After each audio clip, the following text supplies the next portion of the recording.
La nuit du 14 mars 2017, un calme inhabituel régnait dans les couloirs de la maternité Saint-Victor à Marseille.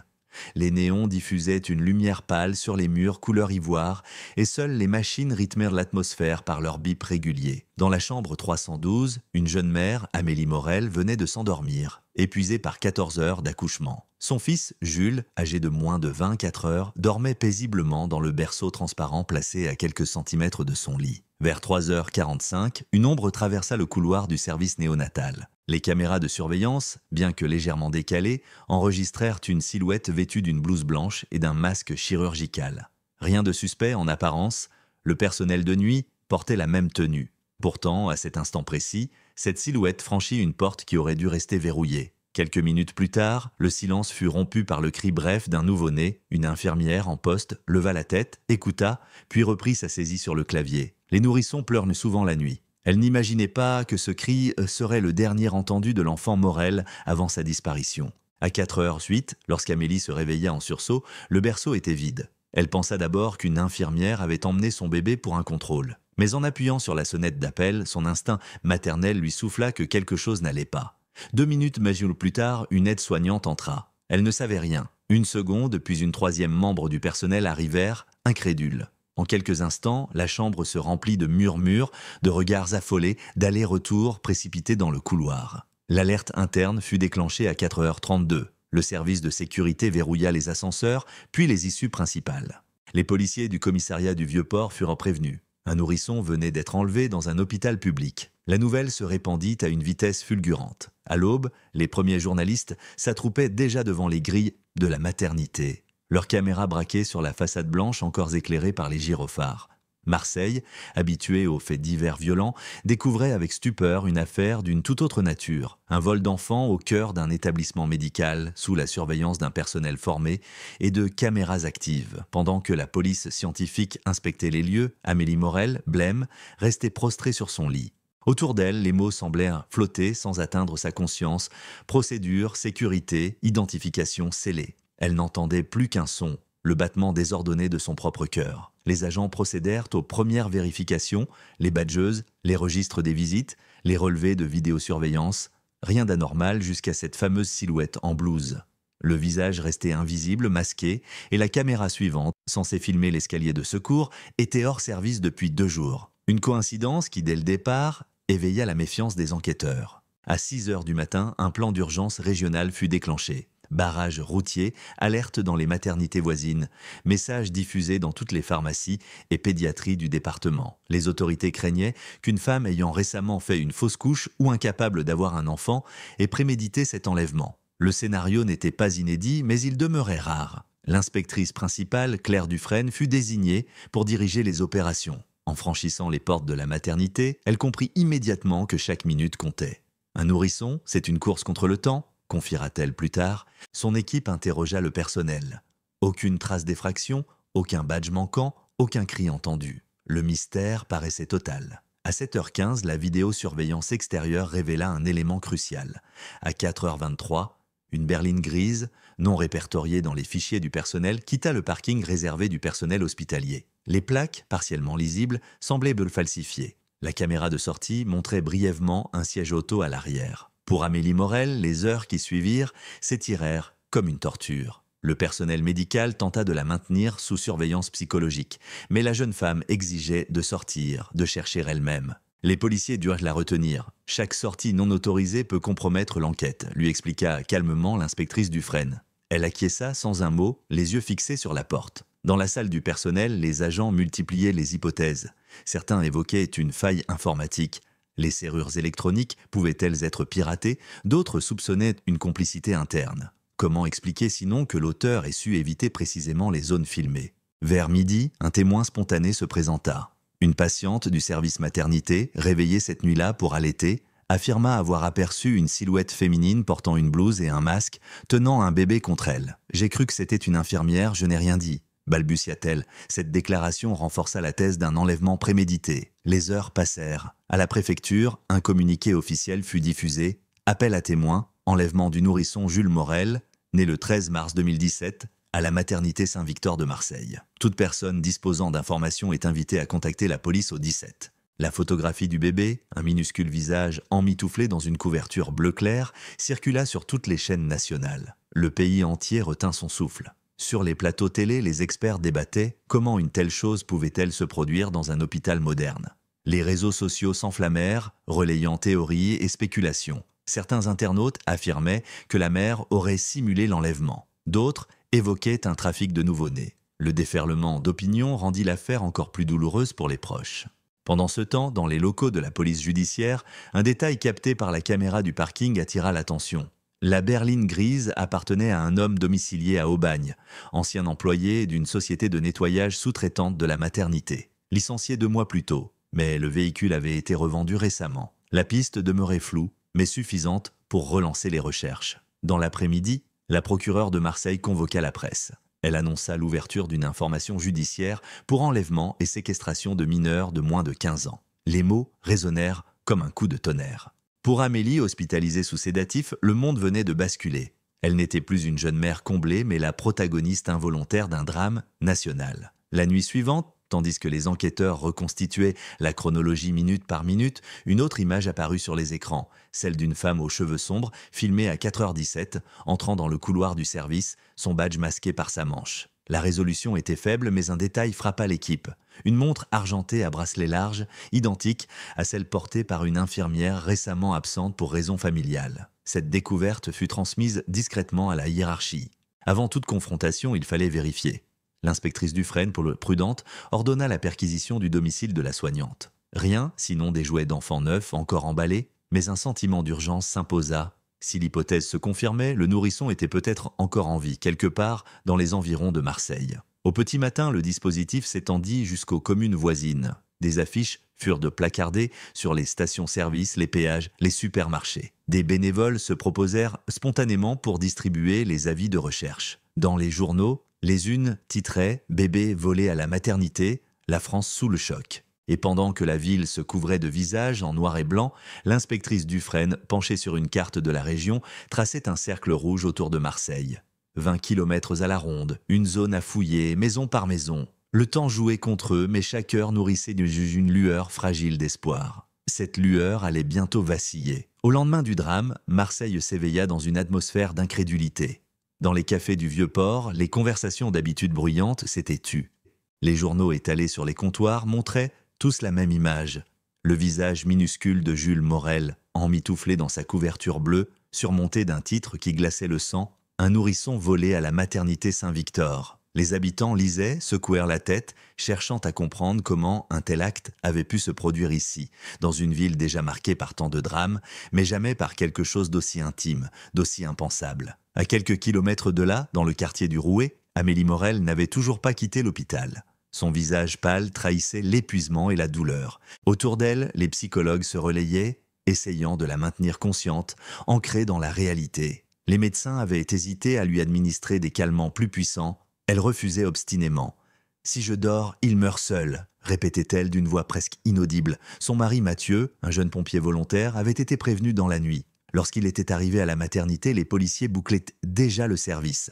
Il avait couru dans les couloirs, criant le nom de son fils, avant d'être retenu par un agent. Depuis, il n'avait plus prononcé un mot. Le couple Morel formait l'image même de la normalité. Originaire de Salon de Provence, ils s'étaient rencontrés au lycée et n'avaient jamais quitté la région. Elle, aide-soignante dans un EHPAD. Lui, pompier saisonnier devenu employé communal. Leur vie était simple, marquée par des projets modestes. Un petit appartement, un mariage en mairie, puis ce bébé attendu depuis 2 ans. Rien, absolument rien, ne laissait présager qu'ils deviendraient télévisage d'un drame national. Les enquêteurs, quant à eux, s'étaient installés au commissariat central, transformé en véritable centre opérationnel. Sous la direction de l'inspectrice Claire Dufresne, les policiers tentèrent de reconstituer chaque seconde de la nuit du 14 mars. Le plan de la maternité était étalé sur une grande table. Les déplacements du personnel étaient dénotés en feutre rouge, les horaires d'accès aux portes sécurisées en bleu. « Regardez ici entre 3h40 et 4h15 », expliqua un agent. « Cette zone n'est pas couverte par les caméras. Si la personne a emprunté ce couloir, elle a pu sortir sans être vue. » Dufresne fronça les sourcils. C'était une faille, certes, mais il fallait un badge valide pour ouvrir la porte coupe-feu. Or, aucun badge n'avait été signalé comme utilisé à cette heure-là. L'hypothèse d'un badge cloné ou emprunté prenait forme. Pendant ce temps, dans les locaux de la brigade criminelle, les techniciens analysaient tard les images du parking sous tous les angles. Sur la séquence de la berline grise, un détail jusque-là invisible apparut après agrandissement. Un autocollant d'une pharmacie d'Aubagne collé sur le pare-brise. Ce simple indice allait ouvrir une nouvelle piste.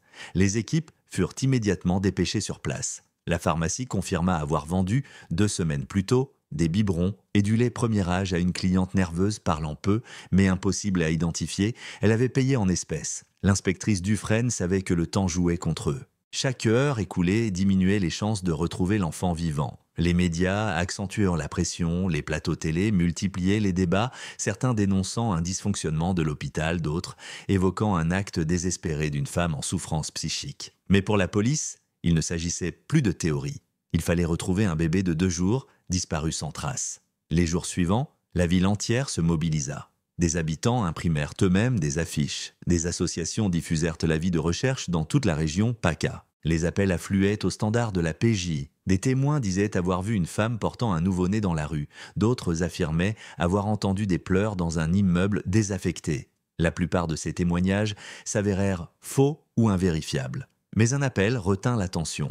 Celui d'une serveuse d'un hôtel à Cassis, affirmant avoir croisé, la veille au matin, une femme en blouse blanche avec un bébé dans les bras, visiblement paniquée. Les enquêteurs se rendirent immédiatement sur place. L'hôtel, modeste, donnait sur une ruelle tranquille. Le réceptionniste confirma la présence d'une femme seule, enregistrée sous le nom de Madame Pujol, sans pièce d'identité, réglant la chambre en liquide. La description correspondait partiellement à celle de l'infirmière absente du service Saint-Victor. Dans la chambre qu'elle avait occupée, les techniciens retrouvèrent une couverture bleue tachée de lait et un bracelet néonatal brisé. Le nom inscrit dessus, Jules Morel. La découverte fit l'effet d'un coup de tonnerre. Pour la première fois, l'enquête disposait d'une preuve tangible que l'enfant avait bien été emmené vivant hors de l'hôpital. La couverture fut envoyée au laboratoire pour analyse ADN. Le bracelet, lui, fut soigneusement photographié avant d'être scellé. L'hypothèse d'une infirmière impliquée dans le rapt prenait désormais une tournure dramatique. Au sein de la maternité, l'ambiance devint électrique. Les collègues de la suspecte présumée, une femme de 36 ans nommée Sylvie R, étaient sous le choc. Infirmière depuis près de 10 ans, appréciée pour son calme et sa disponibilité, elle était en arrêt maladie depuis 3 semaines. Selon le dossier interne, elle avait perdu un enfant à la naissance 2 ans plus tôt. Un drame dont elle ne s'était jamais remise. Cette information, restée confidentielle, jeta une lumière nouvelle sur les événements. La police perquisitionna son appartement situé dans le quartier de Saint-Loup. Dans la chambre, ils trouvèrent une pièce soigneusement aménagée pour un nourrisson. Lit à barreaux, mobile coloré, couche neuve, mais aucune trace du bébé. Les voisins, interrogés, parlèrent d'une femme discrète, polie, un peu triste. L'un d'eux, un retraité, se souvint d'avoir entendu un bébé pleurer brièvement la veille de la disparition. « J'ai cru que c'était la télé », dit-il simplement. Les enquêteurs comprirent alors qu'il touchait au cœur du drame. Une maternité, une femme endeuillée, un enfant volé pour combler un vide immense. Mais les indices matériels restaient maigres. Aucun véhicule n'était enregistré à son nom.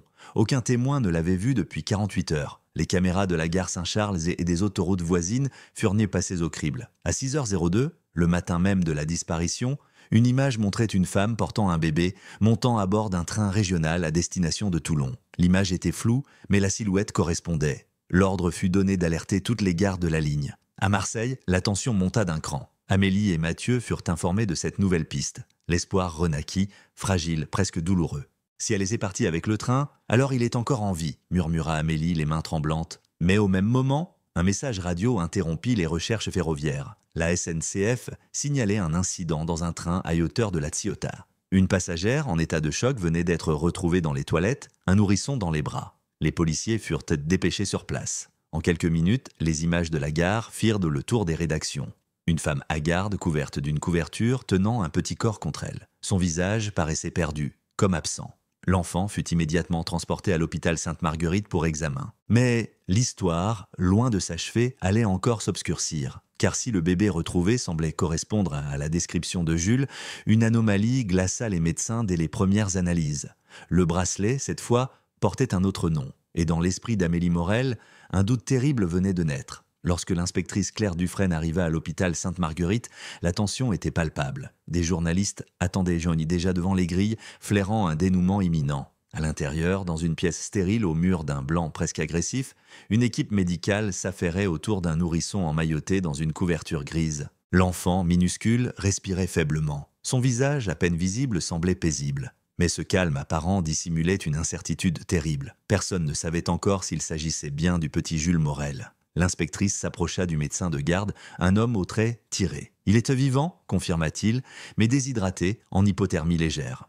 On a lancé des analyses ADN, mais il y a un problème. Lequel ? Demanda Dufresne. Le bracelet. Il indique un autre prénom, Éloi Béranger. Un silence pesa. Ce prénom, inconnu du dossier Morel, jeta une ombre sur la salle. Dufresne sentit la fatigue l'écraser, mais son instinct d'enquêtrice lui souffla que quelque chose n'allait pas. Si la ravisseuse avait changé le bracelet, cela pouvait être une manœuvre pour tromper la police.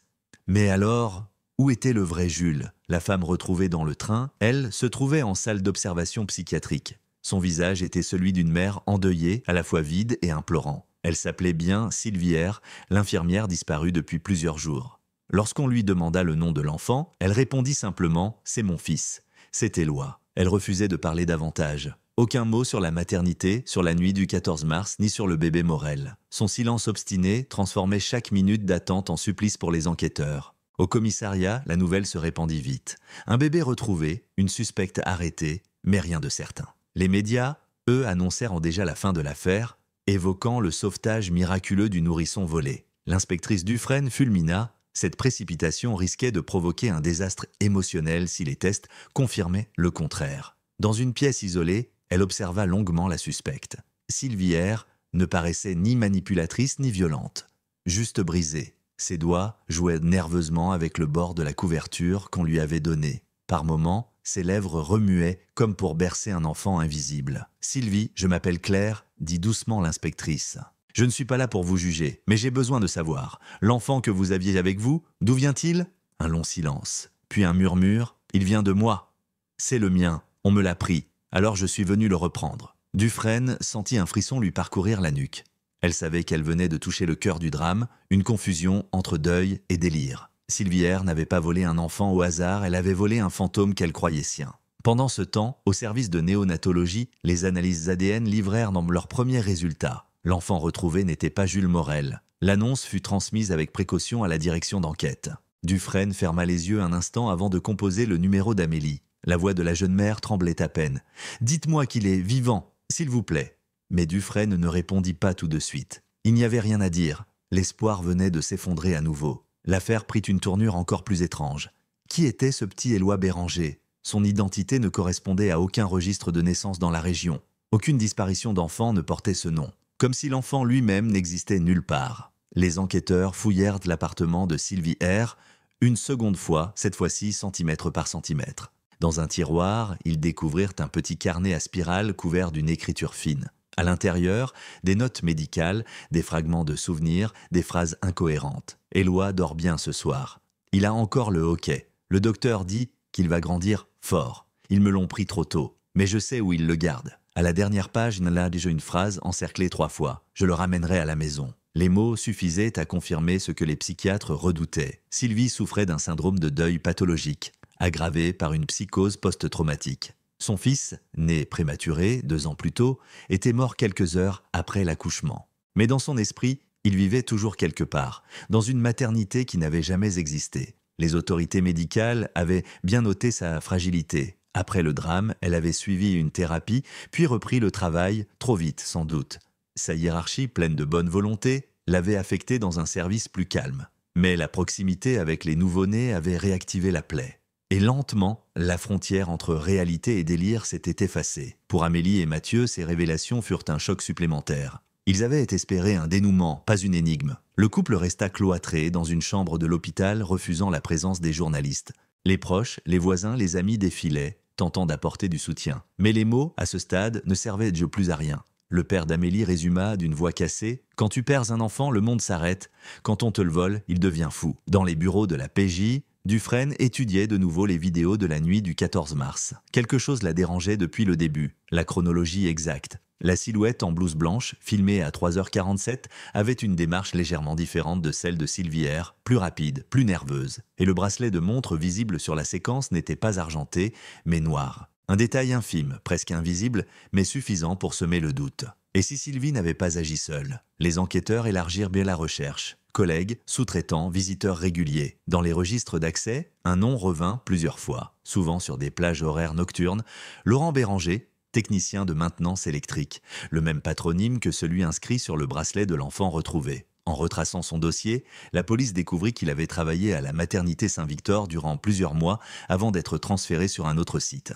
Son profil paraissait sans histoire, mais une recherche approfondie révéla qu'il avait, lui aussi, perdu un enfant prématuré. Le hasard commençait à ressembler à un motif. Un mandat de perquisition fut ordonné. L'appartement de Béranger se trouvait dans le quartier des Chartreux. Les policiers y entrèrent en fin d'après-midi. L'endroit était propre, presque trop ordonné. Dans le salon, une photo attira leur attention. Sylvie et Laurent, côte à côte, lors d'une fête d'hôpital. Légende manuscrite au dos, pour Éloi, toujours dans nos cœurs. Ils se connaissaient donc, et leur lien allait bien au-delà du simple cadre professionnel. Dans la chambre d'amis, les enquêteurs mirent la main sur des vêtements de nourrisson, des biberons et un carnet de rendez-vous contenant une date entourée en rouge.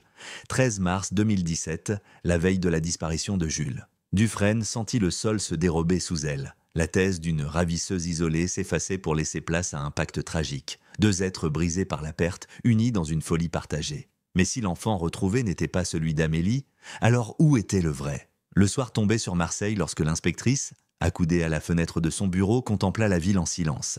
En bas, la circulation continuait comme si de rien n'était. Pourtant, quelque part dans ce dédale de rue, un bébé manquait encore à l'appel.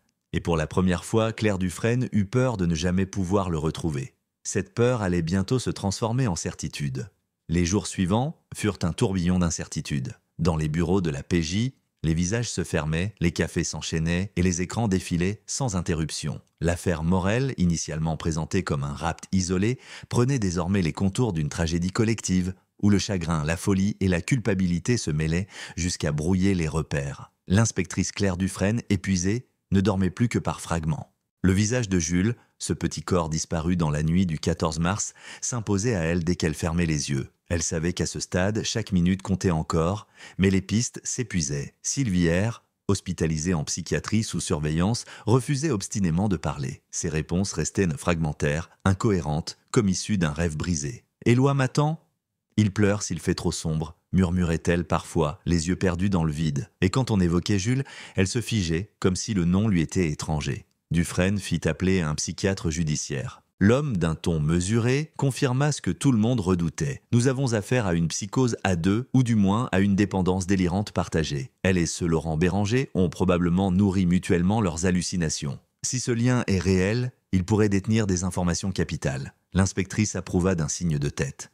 Une équipe fut immédiatement dépêchée pour retrouver Béranger. Mais l'homme restait introuvable. Son téléphone, coupé depuis le 14 mars, son véhicule, disparu. Sa famille, absente de la région depuis des mois. Un détail, pourtant, éveilla la curiosité. La dernière transaction bancaire connue avait eu lieu la veille de l'enlèvement, dans une station-service près de Roquevert, à une vingtaine de kilomètres seulement de Marseille. À ce moment-là, la presse ne parlait plus que de ça. Les chaînes d'information diffusaient en boucle les images de Sylvie, escortée par les policiers, la tête basse, et celle de l'enfant retrouvé, toujours hospitalisé. L'opinion publique, d'abord émue, se divisait désormais entre compassion et colère. Des mères écrivaient sur les réseaux. Ce n'est pas une malade, c'est une voleuse. D'autres, plus nuancés, demandaient de comprendre avant de condamner. Mais pour Amélie et Mathieu Morel, il n'y avait plus de débat possible. Leur fils restait introuvable. Le couple avait quitté la maternité sous escorte discrète, fuyant les caméras. Leur appartement, envahi par les bouquets, les lettres anonymes et les messages d'encouragement, ressemblait désormais à un mausolée. Le petit lit, prêt depuis des semaines, demeurait vide. Mathieu, d'ordinaire réservé, commença à s'éteindre. Il sortait chaque matin marcher des heures durant, revenant au crépuscule, le visage fermé, incapable de parler. Amélie, elle, restait assise près de la fenêtre, serrant la couverture de Jules contre elle comme une relique. « Il n'a que moi, je ne peux pas l'abandonner », répétait-elle. Autour d'eux, la famille tentait de maintenir un semblant de normalité. Mais le temps s'était figé. Pendant ce temps, la PJ explorait une nouvelle hypothèse.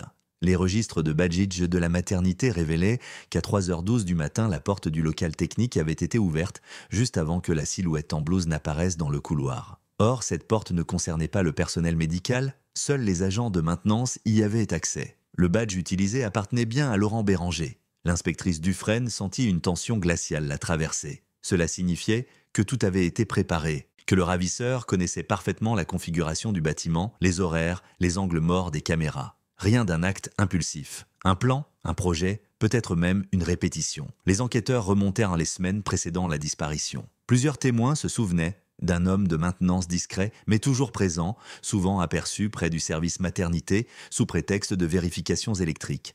L'un d'eux raconta « Il regardait souvent les bébés à travers la vitre. On pensait que c'était par tendresse. » D'autres mentionnèrent des conversations étranges avec Sylvie, des regards complices. Un faisceau d'indices prenait forme. Ils s'étaient préparés peut-être depuis des mois. En fin de semaine, la police reçut un appel d'un camping de la Côte-Bleue. Un gérant signalait un couple correspondant à la description de Sylvie et Laurent, venus plusieurs jours avant la disparition. Ils avaient réservé un mobil-home pour le printemps, payé en liquide sous un faux nom. L'endroit, isolé, se trouvait à moins d'1 heure de Marseille. Une unité fut envoyée immédiatement. Les gendarmes arrivèrent en milieu d'après-midi. Le mobil-home portait le numéro 27, les volets étaient fermés, la porte verrouillée de l'intérieur. En forçant l'entrée, ils découvrirent une odeur douce et étouffante de lait tourné. Sur la table, un biberon à moitié vide, une peluche neuve, un petit bonnet bleu, mais pas d'enfant. Dans un tiroir, un carnet identique à celui retrouvé chez Sylvie. Sur la première page, 14 mars, il est enfin avec nous.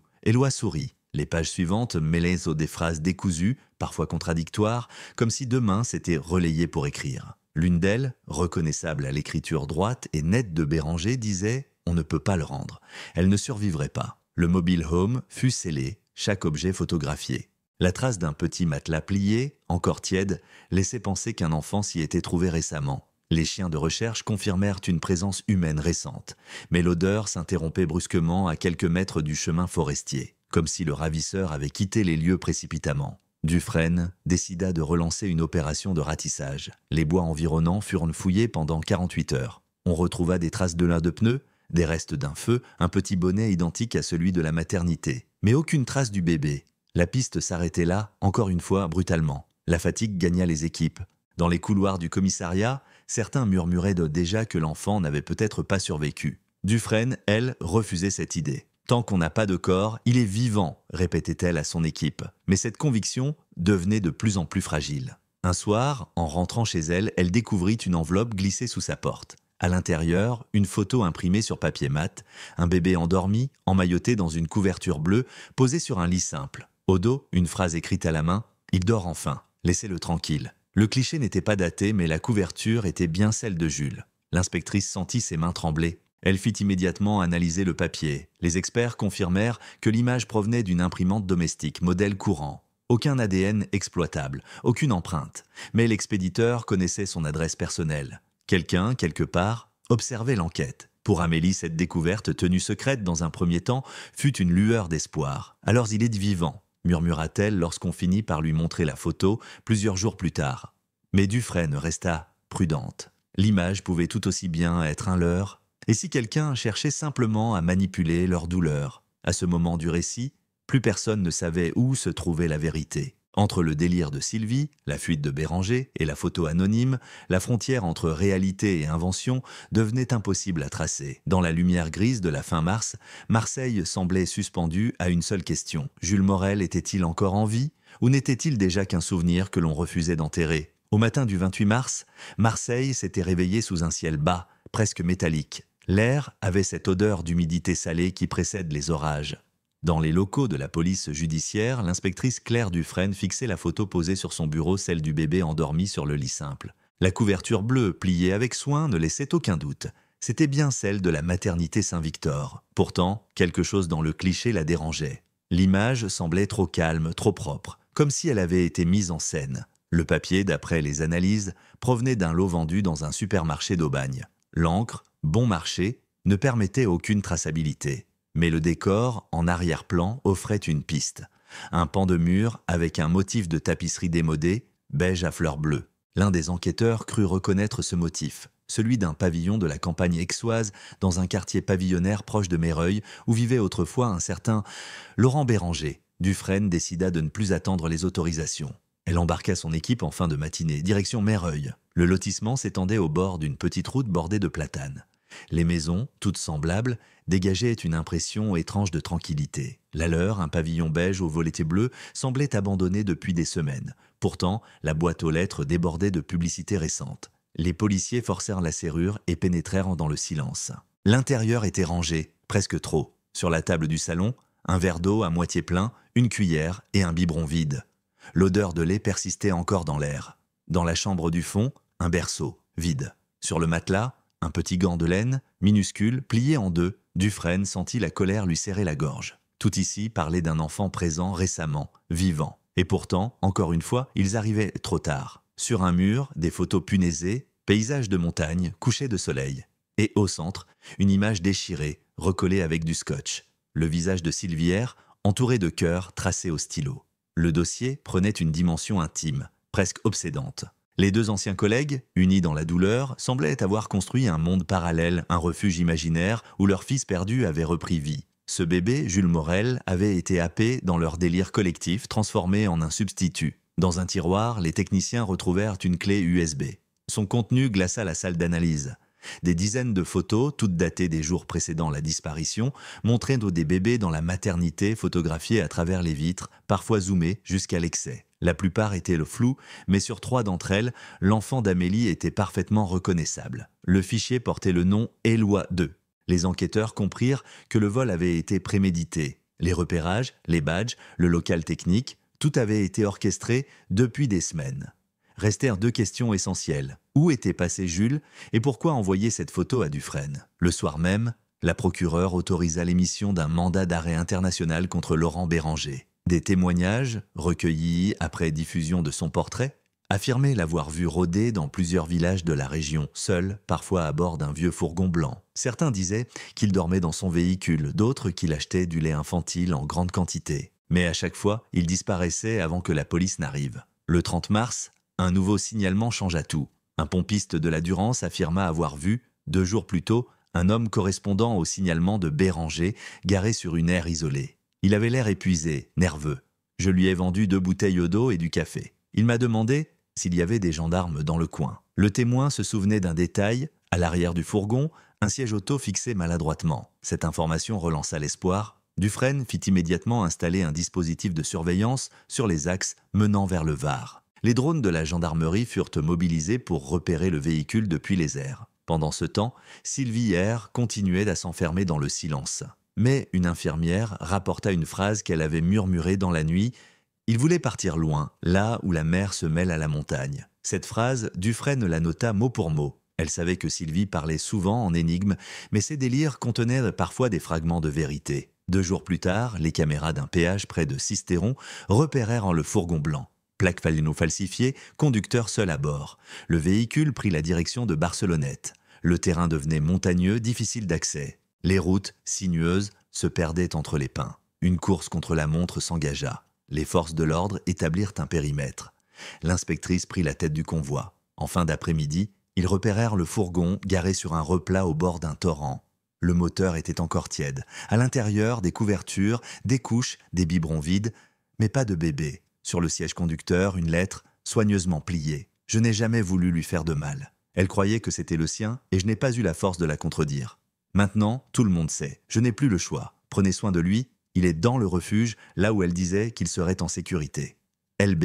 Le mot refuge attira immédiatement l'attention. Dans la vallée, il existait plusieurs anciens refuges de montagnes abandonnés. L'un d'eux, désaffecté depuis des années, portait le nom de Notre-Dame-des-Eaux, situé à 15 km de là, accessible uniquement à pied. La montée fut éprouvante. Le vent s'engouffrait entre les roches, soulevant la poussière et les aiguilles de pin. Dufresne avançait la première, le cœur battant. À l'approche du bâtiment, une odeur de fumée légère se fit sentir. La porte, entr'ouverte, grinça dans le silence. À l'intérieur, dans la pénombre, une silhouette masculine gisait au sol.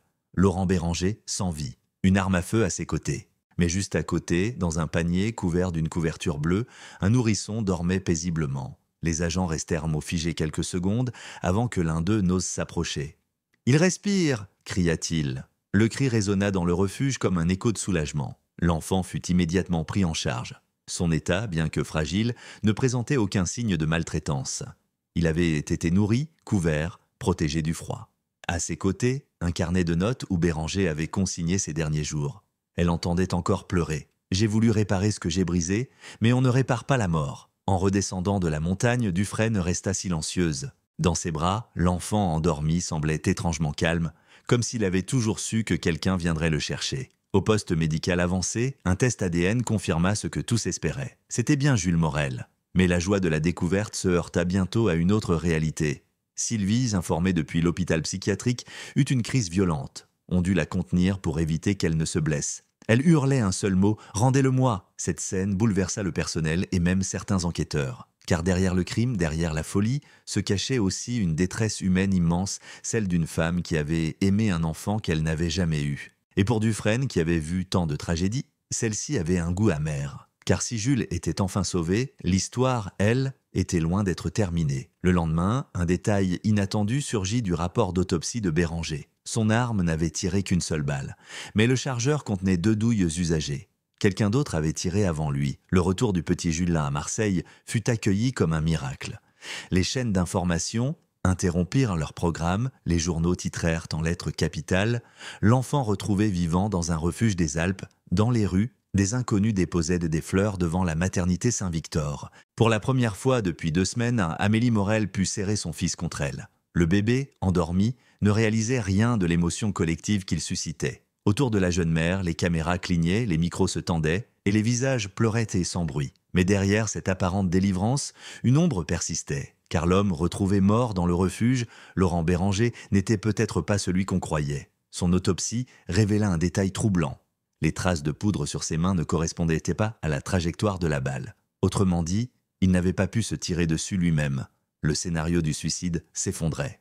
Dans le bureau de l'inspectrice Dufresne, l'ambiance était lourde. Le dossier, déjà épais, s'alourdissait encore. Autour de la table, les officiers feuilletaient les rapports. 2 douilles, une seule balle dans le corps. Donc quelqu'un a tiré avant lui, résuma un technicien. Ou après, corrigea Dufresne, les regards se croisèrent. Si un 2e tireur était intervenu, cela signifiait qu'une 3e personne s'était trouvée dans le refuge. L'hypothèse était vertigineuse. Depuis le début, tout semblait converger vers Sylvie Riquet et Laurent Béranger. Leur passé commun, leur deuil, leur délire partagé, mais l'idée qu'un autre ait pu s'infiltrer dans leur plan ou l'utiliser changeait tout. La police scientifique examina de nouveau le refuge. Sur le plancher, des empreintes partiellement effacées, plus petites que celles de Béranger, peut-être une femme. Sur une tasse de café, un ADN inconnu féminin mais ne correspondant ni à Sylvie ni à Amélie. Et sur un morceau de papier calciné dans la cheminée, quelques mots lisibles ne devaient pas le garder si longtemps, on devait le rendre. Le mystère prenait une dimension dérangeante. Quelqu'un, quelque part, avait participé à la mise en scène de la disparition ou s'en était servi pour d'autres fins. Pendant ce temps, à l'hôpital, le bébé Morel subissait une série d'examens médicaux. Aucun signe de maltraitance, aucune trace de coup. Il semblait avoir été nourri, soigné, protégé. Les médecins parlaient d'un miracle biologique. Mais Amélie, malgré le soulagement, ne parvenait pas à se réjouir totalement. Quelque chose dans le regard de son fils l'inquiétait. Un calme étrange, presque absent, elle disait le reconnaître, mais parfois, dans le silence des nuits, un doute lui effleurait l'esprit fugace, honteux. Et si ce n'était pas vraiment lui? Ce sentiment, elle le garda pour elle, consciente du ridicule qu'il aurait aux yeux des autres. Mais il grandissait, jour après jour, alimenté par les incohérences du récit médiatique. Comment avait-il survécu 2 semaines dans le froid des montagnes? Pourquoi le ravisseur avait-il pris soin de lui? Et surtout, qui avait pris la photo envoyée à l'inspectrice? Dufresne, de son côté, commençait à douter de tout. La lettre de Béranger parlait d'un refuge, mais aucun mot sur un éventuel complice. Pourtant, les traces retrouvées sur place prouvaient qu'il n'avait pas été seul. Elle fit interroger de nouveau les proches de Sylvie. Une ancienne collègue se souvint d'une femme avec qui Sylvie entretenait des contacts réguliers ces derniers mois. Une aide-soignante retraitée nommée Hélène Masson, habitant dans le Var. Une femme sans histoire, mais passionnée de spiritualité et de médecines alternatives. Les enquêteurs consultèrent son profil. Veuve, 60 ans, vivant seule dans une maison isolée près de Brignoles. Le téléphone de Béranger avait émis un dernier signal dans cette zone avant de disparaître. Dufresne ordonna discrètement une surveillance. Le 2 avril, une patrouille repéra la voiture d'Hélène Masson quittant sa propriété au petit matin. À l'intérieur, des sacs, des documents et un passeport au nom d'un autre. Interpellée sur le champ, elle ne résista pas. Au commissariat, elle déclara d'une voix douce « J'ai seulement voulu aider Sylvie. Elle souffrait trop. Il ne voulait pas lui rendre son enfant. Alors, on a trouvé une solution. » « Quelle solution ?» demanda Dufresne. « Recréer la vie qu'on lui avait volée. » Les mots tombèrent dans le silence comme une pierre dans l'eau. Hélène affirma qu'elle n'avait pas participé au rapt, mais qu'elle avait offert le refuge à Laurent, pour mettre l'enfant à l'abri du monde. Elle parlait de manière détachée, presque mystique, et comme si tout cela avait un sens supérieur. Quand on lui montra la photo du bébé envoyée à Dufresne, elle sourit. C'est moi qui l'ai prise, dit-elle simplement. Pourquoi l'envoyer à la police? Parce qu'il fallait qu'on sache qu'il était vivant. C'était notre promesse. Mais après, il a paniqué, il voulait le rendre. Elle non. Elle désigna la photo de Sylvie R sur la table. C'est elle qui a tiré, pas lui. Il ne voulait plus continuer. Dufresne sentit son estomac se contracter. Si ce qu'Hélène disait était vrai, alors le scénario basculait. Béranger n'était pas l'instigateur, mais la victime d'un engrenage qu'il n'avait plus su arrêter. Sylvie, toujours internée, avait peut-être perdu pied bien avant le drame. Pourtant, une zone restait obscure. Comment expliquer la présence du deuxième tir? Et pourquoi aucune trace balistique ne reliait l'arme à Sylvie? Hélène Masson affirma avoir quitté le refuge avant la mort de Béranger, laissant le nourrisson entre ses mains. Mais les contradictions s'accumulaient. Elle prétendait ne pas savoir comment l'enfant avait été retrouvé, ni par qui la photo avait été déposée chez l'inspectrice. L'enquête s'enlisa. Le parquet décida d'ouvrir un second dossier pour homicide volontaire. L'opinion publique, d'abord apaisée par le miracle, sombra de nouveau dans le doute. Les émissions de débat évoquaient une manipulation, un complot du silence.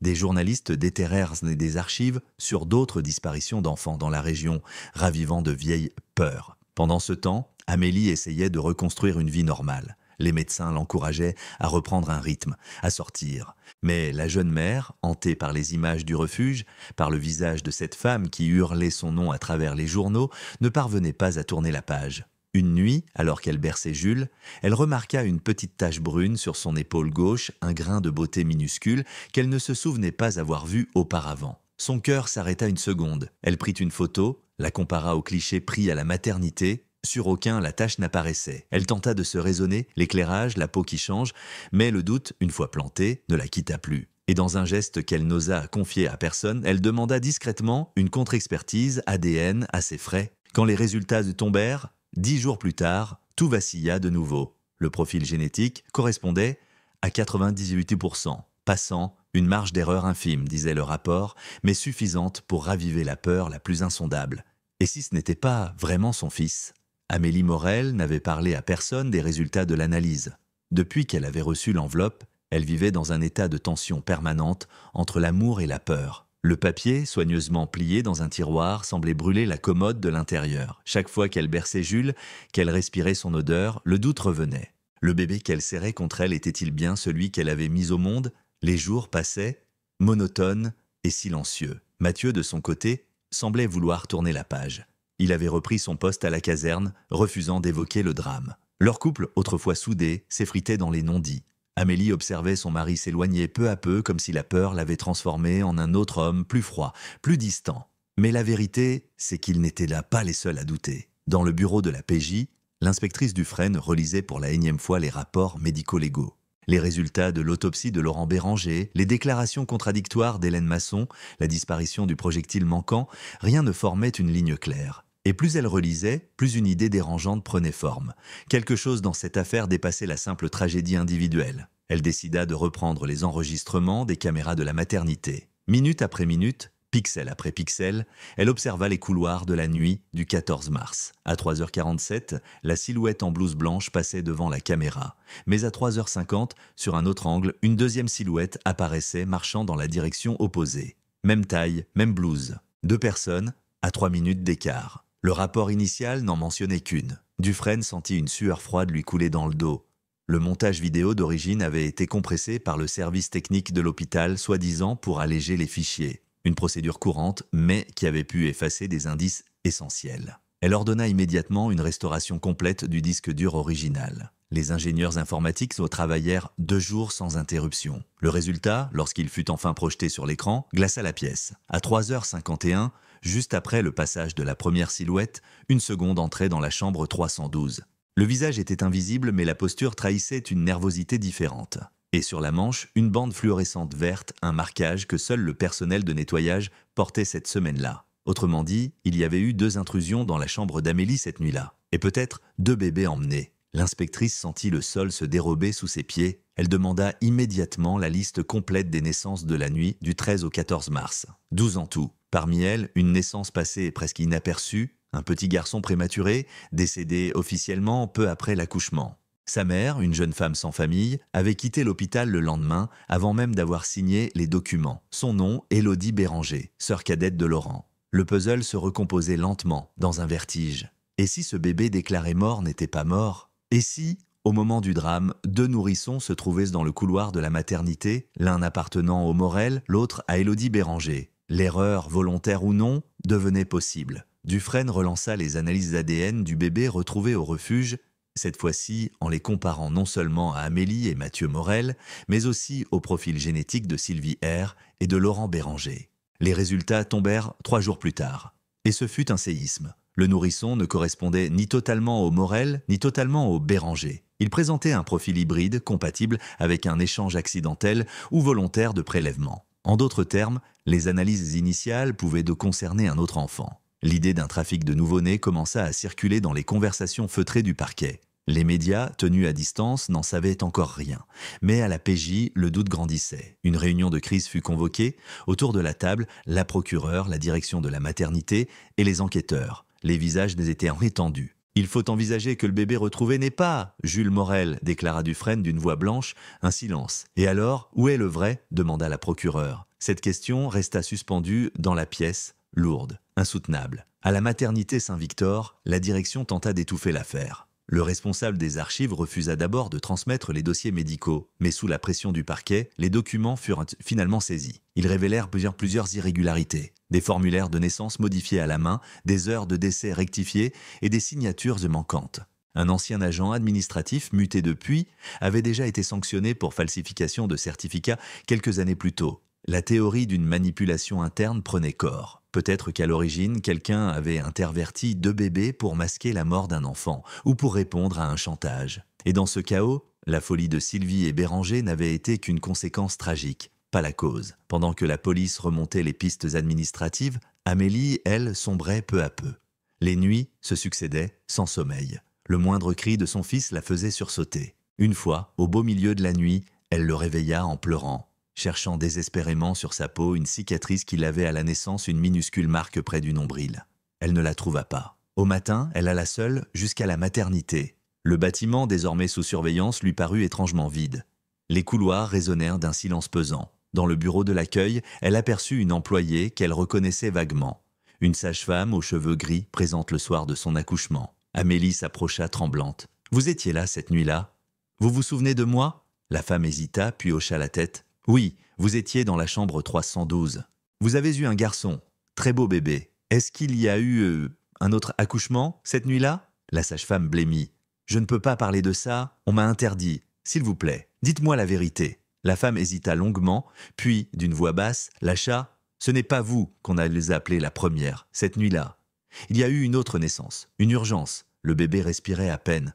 On a fait ce qu'on a pu. Et puis, tout s'est mélangé. Que voulez-vous dire, mélangé ? On a perdu le bracelet du nouveau-né. Il a été remplacé à la main. On devait vérifier le lendemain, mais... » Elle se tut, les larmes aux yeux. Amélie recula, choquée, incapable de respirer. Les mots tournaient dans sa tête comme un écho. On a perdu le bracelet. Quand elle sortit du bâtiment, la pluie s'était mise à tomber, fine et froide. Elle marcha longtemps sans savoir où aller. Le monde autour d'elle semblait vaciller, comme si tout, depuis le début, reposait sur une erreur, un mensonge, une négligence devenue tragédie. Et ce soir-là, dans son salon, alors que le tonnerre grondait au loin, elle prit son téléphone et composa un numéro qu'elle n'aurait jamais dû composer, celui de Claire Dufresne. « Inspectrice, j'ai quelque chose à vous dire. » Ce qu'elle allait révéler allait tout faire basculer une nouvelle fois. Lorsque le téléphone sonna dans la nuit, Claire Dufresne mit quelques secondes à émerger. Elle reconnut immédiatement la voix d'Amélie Morel, tremblante, presque méconnaissable. « Inspectrice, je crois que mon fils n'est pas mon fils. » Un silence suivit, coupé par le souffle saccadé de la jeune mère. Dufresne se redressa, alluma la lampe de chevet. « Amélie, calmez-vous. Dites-moi exactement ce qui vous fait dire ça. Il n'a plus sa marque de naissance. Et l'analyse, elle n'est pas complète. Ce n'est pas lui, je le sens. Je vous en supplie, venez. » 30 minutes plus tard, la voiture de service s'arrêtait devant l'immeuble des Morel, dans un quartier encore endormi de Marseille. Amélie attendait sur le palier, les yeux gonflés, tenant son fils serré contre elle. Mathieu n'était pas là. La jeune femme tendit le rapport d'ADN, froissé, taché de larmes. Dufresne lut en silence, ses sourcils se fronçant à mesure qu'elle parcourait les lignes. Les chiffres parlaient d'eux-mêmes, compatibilité partielle, marge d'erreur supérieure à la norme, rien de certain mais suffisamment pour rouvrir une hypothèse qu'elle avait voulu écarter. « Où était votre mari ? À la caserne. Il ne veut plus en parler, il dit que je deviens folle. Vous n'êtes pas folle, Amélie, mais il faut qu'on refasse les analyses, proprement. Je vais m'en charger. » Sur le moment, Dufresne ne dit rien de plus. Elle savait qu'une mère pouvait sentir ce que la science hésitait à dire.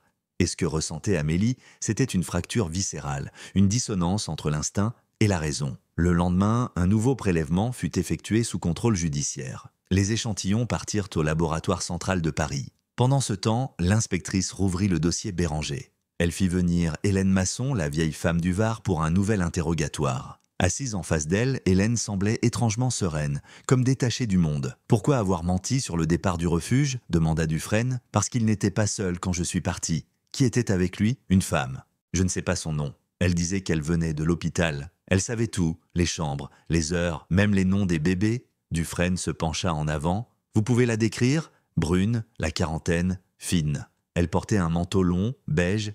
Elle avait cette voix, douce mais fausse. Vous savez, comme celles qui savent mentir sans trembler. Et que voulait-elle ? Elle a dit qu'elle venait récupérer le bon. » Les mots d'Hélène résonnèrent comme un coup de tonnerre. Le bon. Cela signifiait qu'il y avait eu confusion, peut-être même échange. Le visage de Dufresne se ferma. Si une employée de l'hôpital avait participé à la manipulation, cela expliquerait tout. La disparition simultanée de 2 bébés, la falsification des bracelets, le chaos des heures qui suivirent.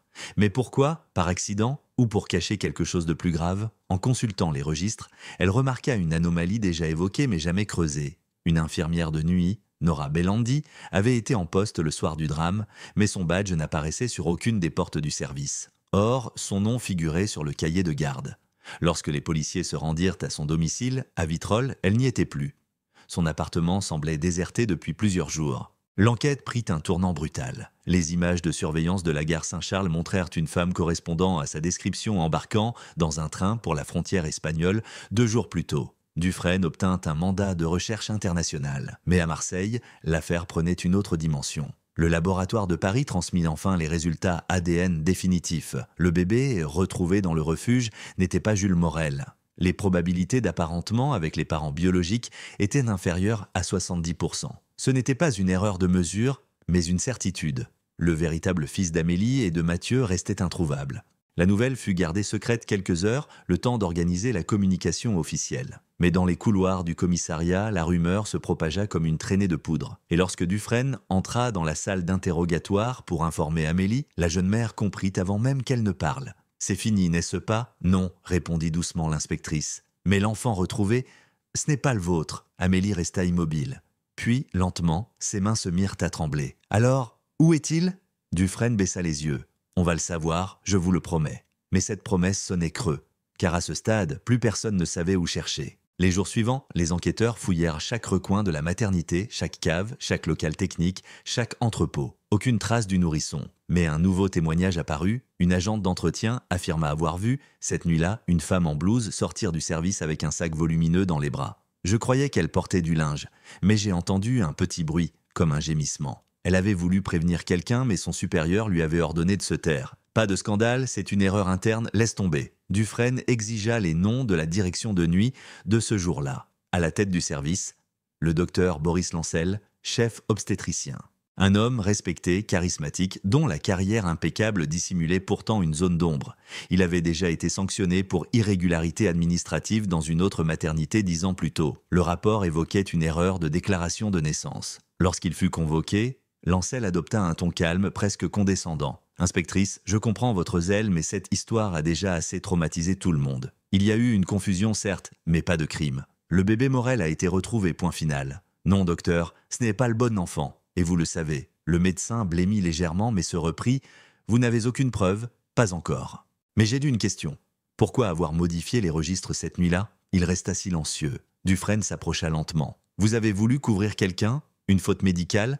Un décès qu'il fallait masquer ? Vous ne savez pas ce que c'est, la mort d'un nourrisson. Ce que ça fait à une équipe, à une mère. Alors oui, on a voulu épargner quelqu'un.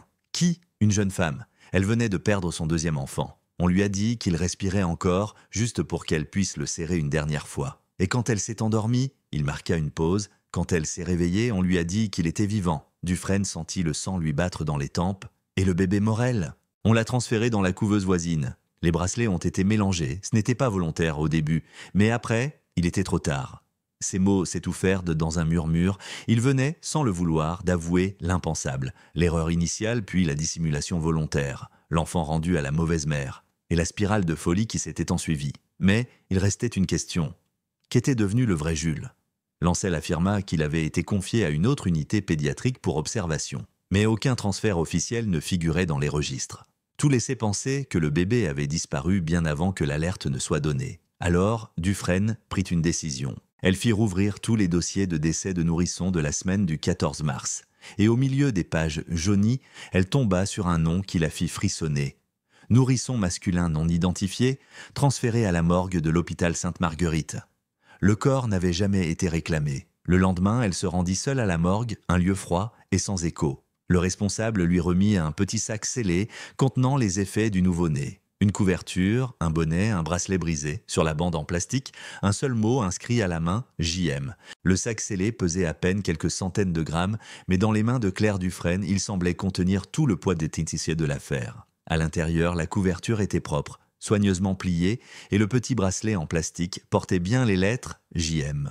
Les archives médicales confirmaient que ce nourrisson avait été déclaré mort le 14 mars à 4h10, soit 21 minutes avant le déclenchement officiel de l'alerte pour la disparition de Jules Morel. Tout concordait, le vrai Jules avait été prononcé mort avant d'avoir été enlevé. Dufresne resta longtemps dans la salle froide, immobile. Devant elle, les néons clignotaient faiblement. L'air sentait le désinfectant et la poussière. Elle savait que ce qu'elle tenait entre ses mains pouvait ruiner des carrières, briser des familles et transformer un enlèvement en scandale d'État. Mais elle savait aussi que mentir, encore une fois, reviendrait à prolonger l'enfer d'Amélie Morel. Elle contacta immédiatement le parquet. Le procureur, stupéfait, exigea un rapport complet et la saisie urgente de tous les documents relatifs à la gestion des décès à la maternité Saint-Victor. Le lendemain, des agents de l'inspection générale de la santé débarquèrent à l'hôpital. Les dossiers furent saisis, les ordinateurs confisqués et le docteur Boris Lancel placé en garde à vue.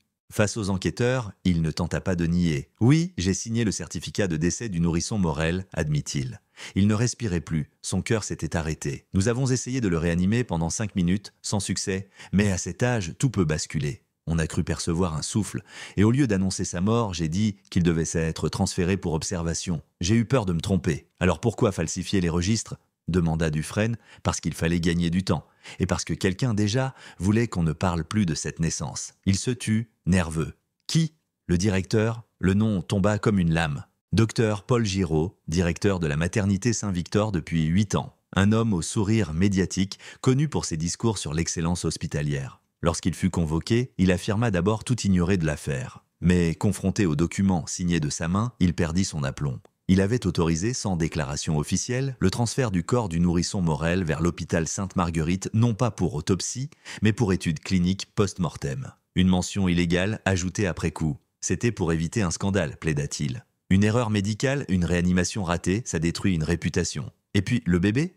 Il n'avait aucune chance. Ces mots glacèrent à la pièce. Lui qui avait dirigé l'établissement avec fierté venait d'admettre, à demi-mot, qu'il avait préféré la dissimulation à la vérité. Mais surtout, son aveu confirma une chose.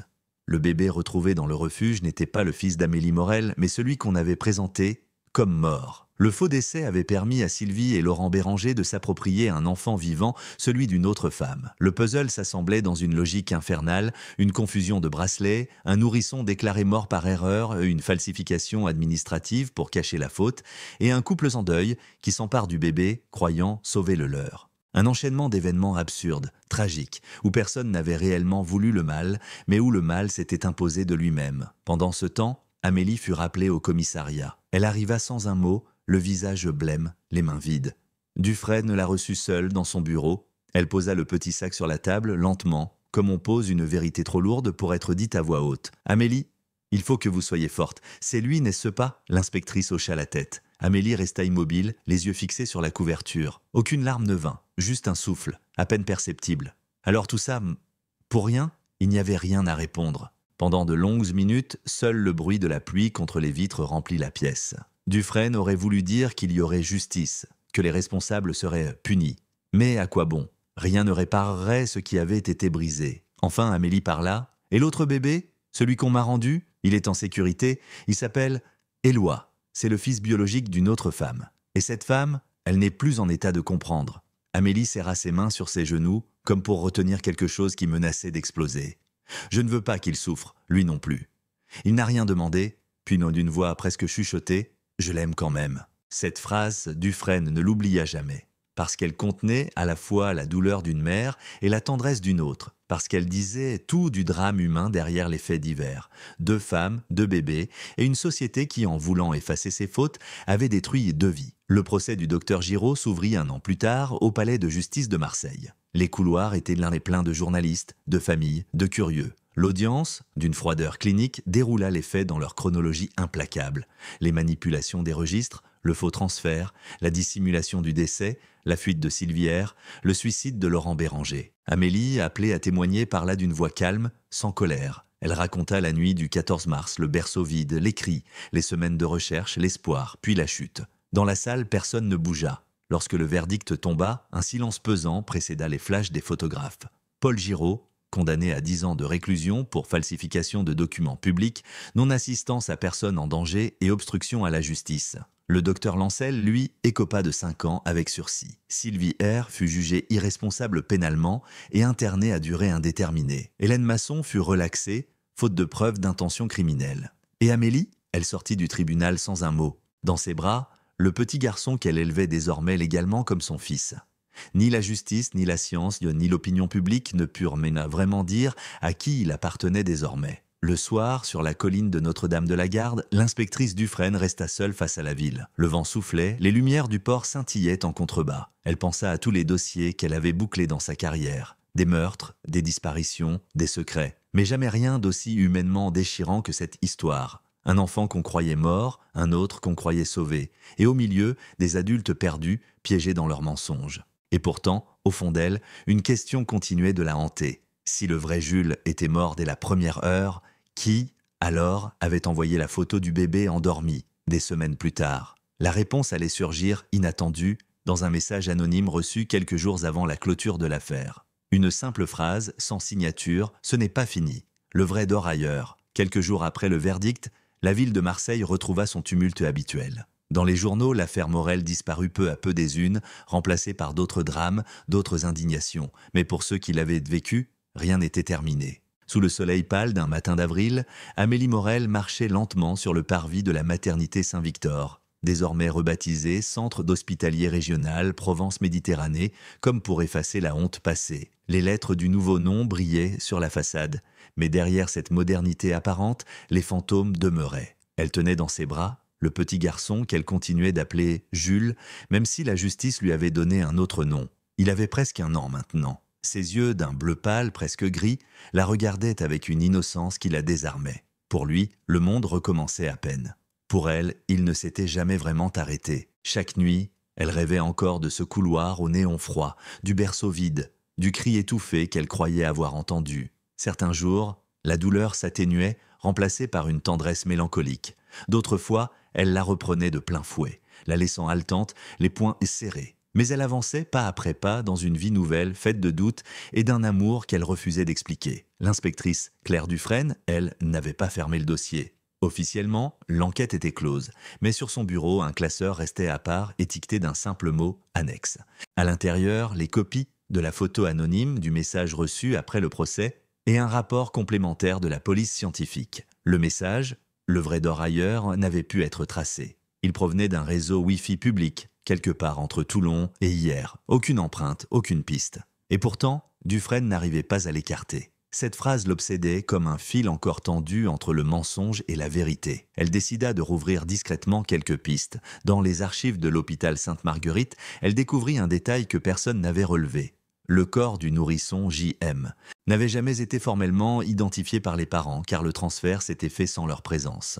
Et le rapport de la morgue signalait une erreur de température lors de la conservation, rendant impossible toute vérification ultérieure. Autrement dit, il n'existait aucune preuve tangible que le corps examiné fût bien celui du bébé Morel. Dufresne reprit le dossier des transferts. Un nom revint, celui d'une infirmière contractuelle affectée au service pédiatrique, mutée peu après les faits vers une clinique privée du Var. Son nom lui semblait familier, Nora Bellandi, celle-là même qui avait disparu avant d'être interrogée. Les mois avaient dépassé, mais la traçabilité administrative la rattrapa. La clinique confirma son passage, puis son départ soudain pour l'Espagne, sous un autre nom. Des vérifications furent lancées via Europol, et un matin, la nouvelle tomba. Une femme correspondant à sa description venait d'être arrêtée à Gérone lors d'un contrôle routier. Elle voyageait avec un enfant d'environ 1 an et demi, sans papier, mais en parfaite santé. L'inspectrice prit le premier train pour la frontière. Quand elle entra dans la salle d'interrogatoire, la femme la regarda avec un calme déconcertant. « Vous savez pourquoi je suis là ?» demanda Dufresne. « Oui, parce qu'il y a des vérités que personne ne voulait voir. Cet enfant, comment l'avez-vous eu? On me l'a confié. On m'a dit qu'il devait disparaître, qu'il valait mieux qu'il parte avant qu'on le détruise. » Dufresne posa une photo sur la table, celle d'Amélie Morel tenant le petit Jules. La femme la regarda longuement, puis ferma les yeux. « Ce n'est pas celui-là, le vôtre, il respirait encore quand je l'ai pris. On m'a dit de le transporter discrètement. J'ai obéi. Mais quand j'ai compris, il était trop tard. Je ne pouvais plus le rendre. » La voix de Nora Bellandi se brisa. Elle raconta avoir quitté l'hôpital avant l'aube, convaincue d'agir pour sauver un enfant condamné. Une fois l'affaire éclatée, elle avait fui, par peur de perdre celui qu'elle avait appris à aimer. Elle ignorait qu'il s'agissait du véritable fils Morel. Le test ADN confirma l'impossible. Le petit garçon vivant avec elle à Gérone était le véritable Jules Morel. La nouvelle bouleversa le pays. Les chaînes d'information, incrédules, ressuscitèrent le dossier. Les mots miracle, scandale, rédemption s'affichèrent en boucle. Mais au-delà du tumulte médiatique, une question obsédante demeurait. Comment annoncer à une mère qu'elle devait choisir entre deux fils? Lorsque Dufresne se rendit chez Amélie, le ciel était d'un bleu éclatant. Sur le pas de la porte, la jeune femme tenait l'enfant adopté dans ses bras. « Je sais pourquoi vous êtes là, dit-elle simplement. L'inspectrice hocha la tête. « Il est vivant, Amélie. Votre fils. » Un long silence suivit. Amélie ferma les yeux. « Où est-il ? » ?»« En Espagne. En sécurité. Il va bien. » Les jours suivants furent irréels. Les autorités organisèrent le rapatriement du petit garçon. Les images de l'aéroport de Marseille montrèrent Amélie courant vers l'enfant, le prenant dans ses bras, comme si elle craignait qu'il disparaisse à nouveau. Mais derrière ce moment d'une beauté presque surnaturelle, une autre réalité s'imposait. Dans ses bras, elle tenait deux vies, deux amours impossibles à séparer. Le cœur d'une mère ne connaît pas de frontières, mais la loi, elle, en impose. Un juge pour enfants fut saisi. Les audiences se tinrent à huis clos. Les experts psychiatres, les travailleurs sociaux, les avocats défilaient pour tenter de définir ce qu'était le meilleur intérêt de l'enfant. Mais aucun rapport ne put trancher ce que seule une conscience pouvait porter. Qui, d'Amélie Morel ou du petit garçon qu'elle avait élevé par erreur, devait rester auprès d'elle? Le verdict tomba 3 mois plus tard. Amélie obtiendrait la garde du véritable Jules Morel. L'autre enfant, Éloi, serait confié à une famille d'accueil avec droit de visite permanent. Une décision juste peut-être, mais qui brisa une seconde fois le cœur d'une mère. À la sortie du tribunal, Amélie déclara simplement aux journalistes « On ne choisit pas entre deux enfants, on apprend à aimer 2 fois ». Elle s'éloigna ensuite, sans se retourner, tenant la main de Jules, portant Éloi dans l'autre bras, avant de disparaître dans la foule. Quelques semaines plus tard, un documentaire télévisé retraça l'affaire. La voix off concluait sobrement « Dans l'histoire du petit Jules Morel, la vérité a mis 1 an à remonter à la surface. Entre mensonges, silence et compassion, elle a révélé la faille la plus intime d'un système, celle où la science croit tout maîtriser et où l'humain, lui, reste faillible. Et dans cette faille, une mère a trouvé 2 fils, l'un par le sang, l'autre par le hasard. Tous deux, bien aujourd'hui, portent le même nom, Morel. Sur un plan final, Amélie et les 2 enfants jouaient sur une plage du Prado. Le vent soulevait les rires, mêlant les voix, indistinctes. Le soleil déclinait doucement sur la mer, et pour la première fois depuis longtemps, la lumière n'avait plus rien de cruel.